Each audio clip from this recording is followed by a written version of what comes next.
So you're dealing with an addicted generation. This is a big time bomb ticking. It will get really worse, right. okay? So combine that with the fact, so you have an addicted generation that doesn't have the skill set to ask for help. Combined with the fact that they're so good at Facebook and Instagram, they're good at putting filters on everything. So they're good at showing you how smart and strong they are. These kids who commit suicide, you go look at their Instagrams, you would have no clue that they were depressed because they're happy and they're star athletes, right? You'd have no clue because they're really good. So when we say silly things like, my door is always open, you're assuming they have the courage to come in. Combined with the fact that they're subject largely, not all, but too many, to a failed parenting strategy. Because their parents told them they were special, they could have anything they wanted, they can be anything they want, they got medals for coming in last, which by the way we know doesn't work. It devalues the medal for the one who comes in first, and the one who came in last, it makes them feel stupid because they know they didn't deserve it, right? The kids got into honors classes not because they deserved it, but because the parents complained. And some of them got good grades not because they earned them, but because the teachers didn't want to deal with the parents. And then the kids graduate college, and they get a job, and in an instant, they find out they're not special. They don't get anything for coming in last. Their parents can't get them a promotion, and you can't have whatever you want just because you want it. And in an instant, their entire self-image is shattered. And so you have an entire generation growing up with lower self-confidence than previous generations.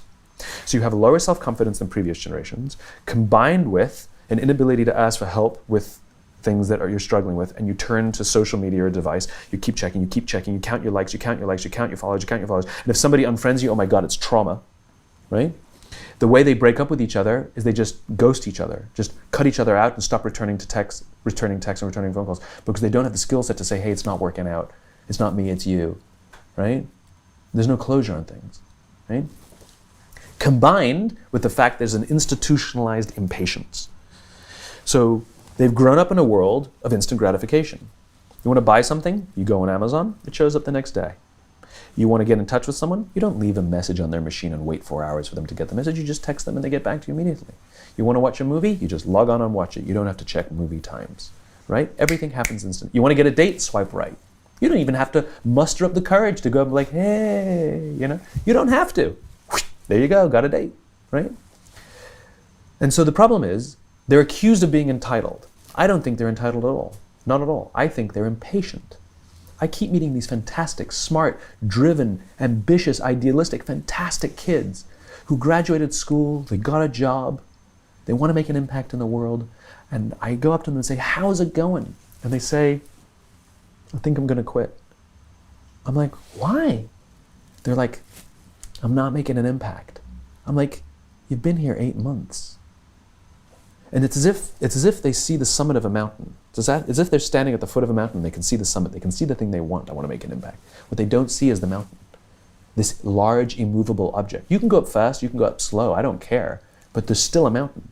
What they don't understand is that life, that relationships, and career fulfillment are a journey. There's no app for that.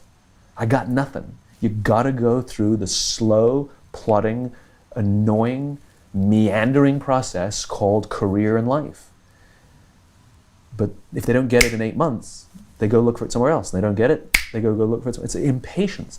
And because they don't have the skill set to ask for help, and because they feel lonely, it compounds and compounds. Solutions for this? So then we dump them in office environments that are built on theories from the 80s and 90s that prioritizes a number before a person, and no one really cares about their confidence and their personal growth. They're just numbers on a spreadsheet. And so they enter work cultures that don't help them. And the problem is they're entering the workforce at a deficit. I hear from kids. They tell me that they struggle to form deep, meaningful relationships, and the companies don't care. And so it's destructive to them as individuals, but ultimately it'll hurt the companies because more and more millennials are entering the workforce.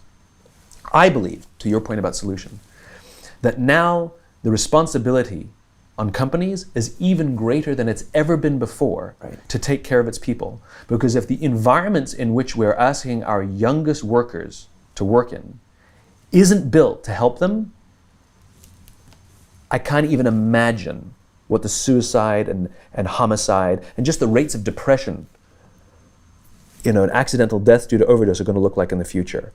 It's going to reach epidemic proportions. It's already, the statistics are already alarming, and yet nobody's sounding any alarm bells. Parents have to intervene. We have to stop giving our kids free access to social media and phones at young ages. They are not ready for it. Their minds cannot cope with the dopamine. Balance is fine. You can give a kid a phone, but they can't use it in their bedroom. They can't have it at the dinner table. They can't take it to school. They can only have it up to a certain hour, and you take it away. They're children. You can take the phone away. We've got to intervene as parents. But as companies, we now have to deal with the influx of kids that are coming into our companies with addiction. Watch, I see it all the time. Walk through any office. You'll see the older employees have their phones on the sides of their computers as they're working. You'll see the youngest employees have their phones face up in front of their keyboards between their arms as they're working. And this is how they work.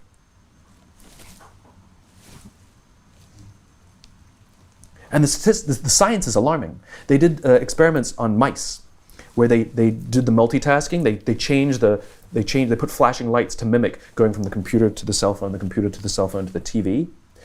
The mice that were exposed to the changing lights, it took them 3 times longer to solve a maze than the mice that weren't, and the damage was permanent. It didn't improve when they stopped the lights. This is intense. And the leadership now is even more important than ever. And leadership now is even more important. Yeah. And the leaders now are even more irresponsible. You are responsible for the lives of human beings, and some of these human beings are your children. So okay, you bastard CEO who thinks all the stuff that I talk about is craziness, and you don't have time to make these changes. This is I hear. We don't have time. It's a war out there. I've actually heard executives tell me that. It's a war out there. I don't have time for this leadership stuff. I know guys who go to war, and I'll tell you, it's not a war, what you're going through. You tinker with money. It's not a war. You do have time for this. And if it's really that way, then what were you doing when it wasn't a war?